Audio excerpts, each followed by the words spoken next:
Vamos a dar la bienvenida a la doctora Peggy Martínez Esteban, neuróloga en el Instituto Nacional de Salud del Niño de San Borja, quien tendrá a su cargo el tema miastenia infantil. Bienvenida.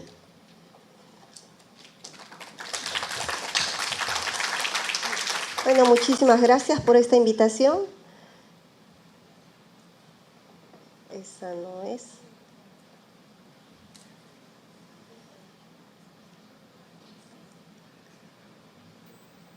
Vamos, siga. Siga. Bueno, ya nos hablaron de cuál es el causante de la miastenia gravis. Es un proceso autoinmune, crónico, que afecta a todas las edades. Y bueno, también los niños no están exentos de padecer miastenia gravis. Y ya hemos entendido un poquito cómo nos movemos o gracias a qué nos movemos. La siguiente, por favor.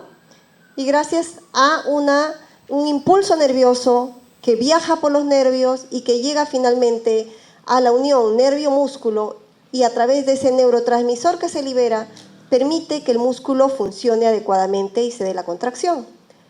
Entonces, cuando esta unión neuromúsculo no funciona bien, tenemos el cuadro clínico que es la debilidad. Así como en los adultos y que nos han explicado estos síntomas, también en los niños se va a manifestar la debilidad.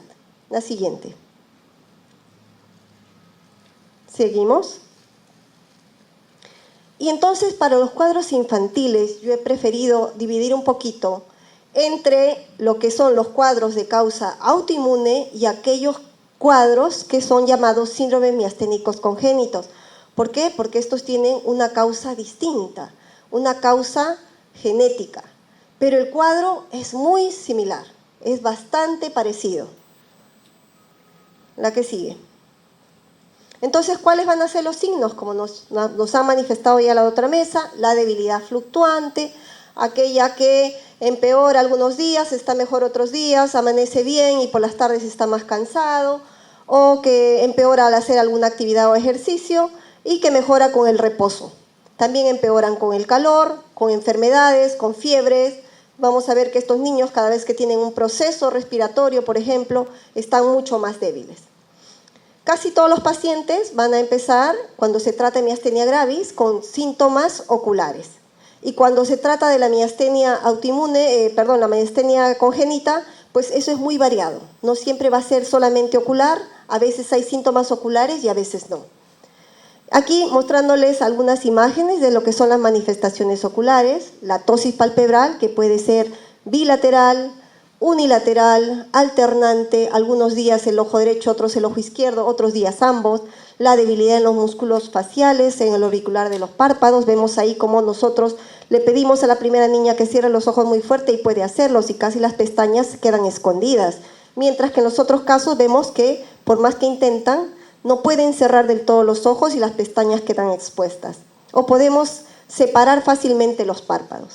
La que sigue, por favor. También una manifestación ocular importante que nos manifestó la doctora Mesa es la oftalmoplegia. Y es que el ojo se queda como congelado al medio. Y cuando uno le dice, no sé si funciona el video, uno le pide, si le das clic arriba cuando uno le pide a la persona, puedes mirar hacia la derecha, como no puede hacer este movimiento de los globos oculares, lo que hace es voltear toda la cabeza hacia la derecha y voltear toda la cabeza hacia la izquierda. ¿Ok? Y también los pacientes pueden presentar diplopia. Vamos, la que sigue, no hay problema, la que sigue. La fatigabilidad es un síntoma tan importante, porque debilidad podemos encontrar en varias enfermedades. Las miopatías, las enfermedades de neurona motora, pero esa debilidad que se fatiga, eso nos debe hacer pensar siempre en un problema de unión neuromuscular y a la cabeza miastenia gravis. Entonces vemos ahí que como la niña está ya con una tosis palpebral, está señalado ahí en la flechita, pero si nosotros le pedimos que siga mirando hacia arriba, 60 segundos, vemos cómo se marca mucho más la tosis de ese ojo y el otro ojo también cae. La que sigue. Y vamos a ver que cuando se trata de miastenia gravis, 75% de los casos inician con síntomas oculares. Pero también hay síntomas vulvares en los niños, por ejemplo, debilidad para masticar, debilidad para deglutir, y entenderán ustedes que cuando son pequeños esto suele ser mucho más complicado, porque la mamá no sabe no se da cuenta o no tiene por qué saberlo que el niño está teniendo dificultades para deglutir y simplemente trata de alimentarlo. Y el niño que no puede expresarlo, pues lo que va a hacer es atorarse y pasar parte de estos alimentos o la saliva o el líquido a los pulmones. Y es así que tenemos los cuadros repetidos de neumonías aspirativas, que finalmente nos complican más. Y bueno, vamos a tener también los síntomas generalizados, como la fatiga, el niño que camina una cuadra y dice, ya tráeme mi scooter o cárgame o ponme en el coche. Y dicen, no, lo atribuyen muchas veces, es muy flojo, no saben explicarle, le encuentran muchos motivos y no se dan cuenta que el niño está teniendo fatigabilidad. La debilidad axial también se puede observar en los niños, así como en los músculos respiratorios. Ya les digo, si este niño ya es débil de los músculos respiratorios, un proceso respiratorio fácilmente lo lleva a una insuficiencia y necesitar incluso apoyo ventilatorio. La que sigue. Entonces vamos a hablar, sigamos. Ya sabemos que es un proceso autoinmune cuando hablamos de la miastenia gravis, igual se da en los niños. Y uno puede decir, oye, pero tan chiquito, ¿tiene miastenia gravis? Sí, o sea que el hecho de que sea pequeño no nos debe de decir, no, es imposible que tenga un proceso autoinmune. Tenemos niños tan pequeños como de 2 años que tienen anticuerpos antirreceptores positivos. Entonces, el mismo mecanismo que en los adultos, la que sigue. Igual tenemos otras proteínas, no solamente es el receptor de la acetilcolina, las otras proteínas que la acompañan también pueden generar anticuerpos. Entonces hay que hacer el dosaje de los anticuerpos, primero el receptor de acetilcolina y luego los otros. ¿La que sigue? ¿Cómo la diagnostico? Pues el diagnóstico es clínico, siempre lo vamos a repetir, no vamos a cansar de decirlo, es clínico. Podemos echar mano de algunas pruebas que nos van a ayudar a comprobar que estamos en nuestra sospecha. Pero el diagnóstico es clínico y por lo tanto siempre es mi llamado a que en cualquier parte del Perú un médico que está enterado y que presta atención que hay una debilidad y que hay fatiga, pues debería pensar en esta patología y derivarlo oportunamente. Porque el diagnóstico es clínico, sobre todo si empezó en la parte, digamos, ocular, mucho más fácil, nos la ponen más fácil, 75% empieza a ocular, ya, tiene tosis, tiene fatiga, se cansa, pensar primero en miastenia gravis.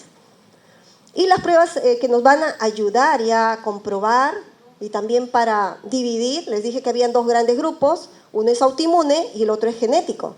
Entonces, por eso vamos a hacer también estas pruebas, las pruebas serológicas primero, las pruebas también podemos usar la prueba del hidrofonio, que es el tensilón.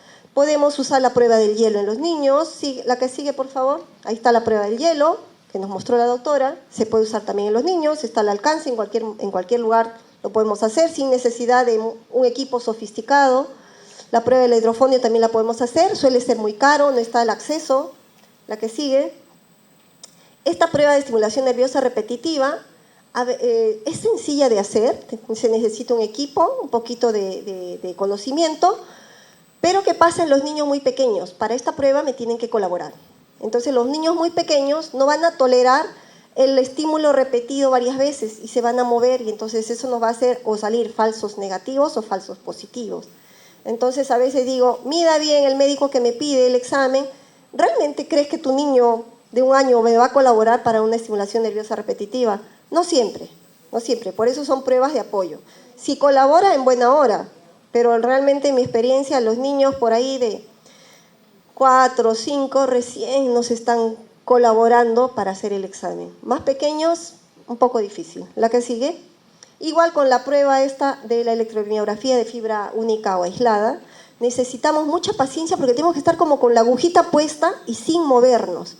Ya se imaginan en los adultos, a veces hasta los adultos se mueven un poquito, les molesta la agujita, y en los niños mucho peor, mucho más difícil decirle mantén, el dedito así levantado, medio contraído, y manténlo ahí por favor, que tengo que registrar 20 trazados para sacar un promedio, y esto tengo que repetirlo 10 veces más.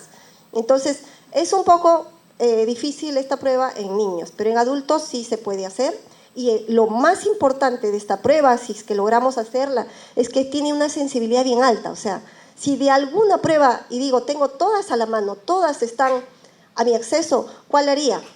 Esta, para comprobar que es un problema de unión nervio-músculo y que no es otra enfermedad. La que sigue, por favor. Y bueno, eso también ya lo han dicho. Si es una miastenia generalizada, ¿qué espero yo encontrar? En el 85% de los casos voy a encontrar los receptores acetilcolina. En un porcentaje menor encontraré los receptores anti-MUS, anti-LRP4, y hay un cuadro de los seronegativos. ¿Ok? La que sigue. Y los tratamientos, que también muy bien nos ha explicado el doctor, pues son tratamientos que, al igual que en los adultos, también los usamos en niños. Los sintomáticos, la piriosimina. La cirugía, la timectomía, también la hacemos en los niños. La inmunoterapia crónica, con la prednisona y la azatioprina, es con lo que tenemos de repente más experiencia, la usamos mucho. Y la inmunoterapia de efecto rápido, que es la plasmaféresis y la inmunoglobulina endovenosa, la damos cuando está en crisis o cuando vemos que está entrando a crisis. Cuando inminentemente ya me va a entrar a crisis, pues echo mano de estos medicamentos. La que sigue, por favor. Bueno, y ahora hablemos un poquito de los síndromes miasténicos congénitos. ¿Qué son estos? Son enfermedades mucho más raras que la miastenia congénita. Decíamos que en la miastenia congénita hay 150 por cada millón. Bueno, estos hay 10 por 1.000.000. ¿Está bien? Son mucho más raros. La causa es genética. Los síntomas son muy similares a los de la miastenia gravis. Algunos pacientes van a tener algunas características asociadas. Y la prueba, ojo, la prueba de los anticuerpos, pues obviamente va a ser negativa. Lo que me está diciendo, mira, no es autoinmune, es del otro grupo, por si acaso. ¿Está bien? Entonces hay que hacer, sí, la que sigue, a ver. Nosotros planteamos, miren, así planteada la unión nervio-músculo parece bien sencillita, ¿no es cierto? Pero en realidad, conforme la ciencia ha avanzado, han investigado más y vamos a la que sigue. No pretendo asustarlos, pero esto es lo que en realidad tenemos. Muchas proteínas más, una tiene que actuar para que la del costado también actúe bien. Entonces, cuando alguna de estas, y cada proteína está relacionada a un gen. Un gen es un pedacito de nuestro ADN, ¿está bien? Entonces, si ese pedacito del ADN tiene algún cambio, que es un conjunto de letritas, si tiene algún cambio, la proteína va a salir alterada. Y al estar alterada, altera toda esta dinámica. De repente el receptor está perfecto, pero ahí hay otra proteína al costado que tenía que estar presente, tenía que estar para cumplir su función, y como está alterada, bueno, también altera toda la unión neuromuscular y por lo tanto también da esa debilidad fatigable. Pero el causante es un gen, una proteína alterada y una función alterada de esta sección. La que sigue. Este artículo nos dice, miren, en el año 95 más o menos se comenzó ya a reconocer los síndromes miasténicos congénitos y ya a la fecha se conocen 35 genes que serían los causantes hasta ahora. Faltarán muchos más por descubrir. Hasta ahora hay 35 genes que pueden causar este síndrome miasténico congénito. Y estos pueden ser a nivel presináptico, a nivel postsináptico, diversas proteínas y diversos genes. La que sigue, por favor. Estos niños con síndromes miasténicos congénitos, o sea, ¿cuándo empieza su enfermedad? Algunos empiezan desde que nacen débiles y no pueden succionar, no pueden deglutir y como ven tienen que estar alimentados por sonda. Algunos niños nacen tan débiles que hacen cuadro respiratorio severo y necesitan entrar en ventilación mecánica. Otros niños tienen algunas facies características, una carita más alargada, cara muy débil. Otros niños crecen, tienen un desarrollo aparentemente normal y en determinado momento de su vida comienzan a tener esta debilidad. Como ven ahí arriba, a este niño le estamos pidiendo levante los brazos, es lo máximo que puede levantar. Quiere decir que tiene una debilidad en esta parte del cuerpo que le llamamos cintura escapular. Y otros niños incluso no tienen debilidad a nivel proximal, sino más bien distal. O sea, se comportan como se pueden comportar algunas miopatías congénitas y muchas veces pasan con ese diagnóstico por mucho tiempo porque no han pensado en esta enfermedad, no hemos pensado que puede ser un síndrome miasténico congénito. La que sigue. Entonces, ¿por qué es importante diagnosticarlos, reconocerlos? Porque el tratamiento depende del gen afectado. Son estos tratamientos económicos, están al acceso y pueden cambiar realmente mucho la vida, el día a día de las personas. Pueden haberse pasado muchos años tomando de repente piriosimina y no era. O pueden estar sin tomarlo y la verdad es que es lo único que necesitaban. La que sigue. Este es un caso de la vida real. Y es un varón de 35 años, el cual dice la mamá, ningún antecedente. El niño era sano, corría, saltaba, hacía todo. Pero el niño cuando ya estaba en la primaria dice, no, comenzó a cansarse. Comenzó a decir que no podía caminar, lo de siempre, le dan un diagnóstico del pie plano, que es zapato ortopédico por algún tiempo. Y la debilidad se presenta en algunos periodos. O sea, por eso decía alguna mamá, ¿no? Que un día está débil y otro día lo ven bien.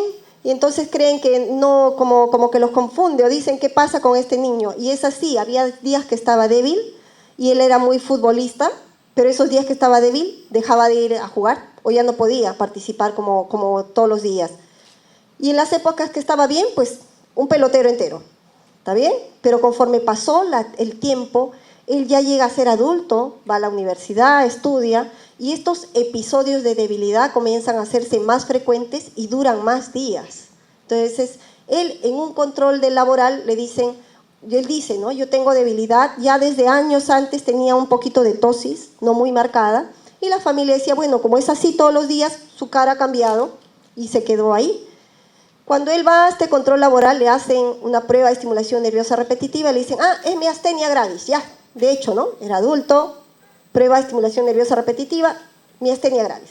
Bueno, entonces le toca su tratamiento, piridostigmina, prednisona, vamos, no, sigue, falta, más prednisona, vamos a aumentarle un poquito más, vamos, con los años, timectomía, vamos a timectomía.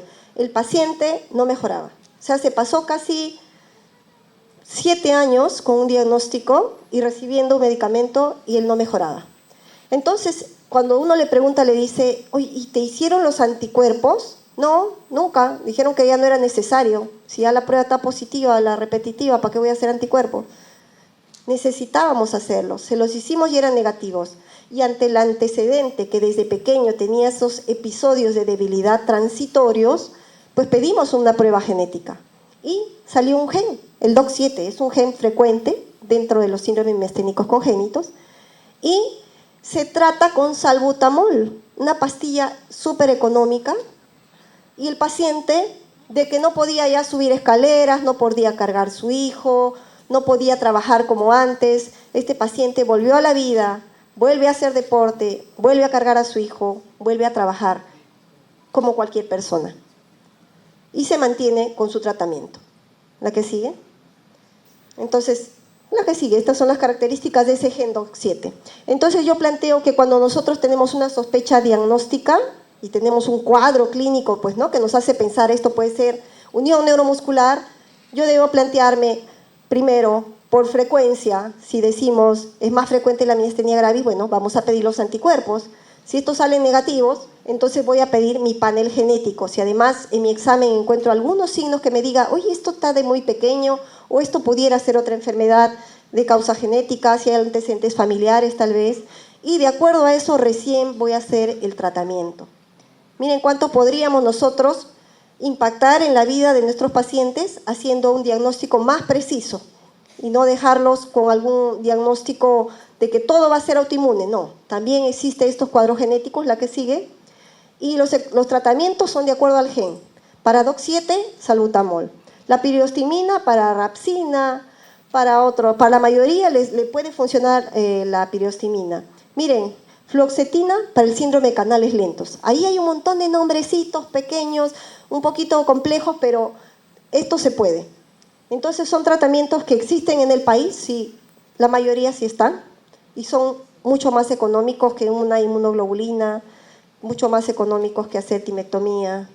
¿Ok? La que sigue. Bueno, nosotros también hemos hecho una guía orientada al tratamiento, al diagnóstico y tratamiento de la miastenia gravis infantil, que recibimos mucho en la institución. La que sigue. Y mensajes finales, ¿no? La miastenia gravis y también la miastenia de causa genética puede estar presente tanto en niños como en adultos. Es importante diferenciarlos porque el tratamiento es distinto. Y me pregunto y les dejo, ¿no?, la inquietud que yo siempre tengo, digo, ¿cuántos pacientes hay que están siendo tratados como de causa autoinmune y que de repente, sobre todo aquellos que no mejoran con el tratamiento y que de repente pueden ser un síndrome miasténico congénito, sobre todo si no hemos llegado a comprobar que tienen los anticuerpos, porque lamentablemente sabemos todos que en el sistema de salud los anticuerpos no los paga el Estado. Ustedes han tenido que costear sus pruebas de anticuerpos. Entonces, por ahí, si tienen algún familiar, conocen a alguien que no está mejorando a pesar del tratamiento, pues pensar que existe ese otro grupo y que también puede manifestarse desde la niñez hasta los adultos. Muchas gracias.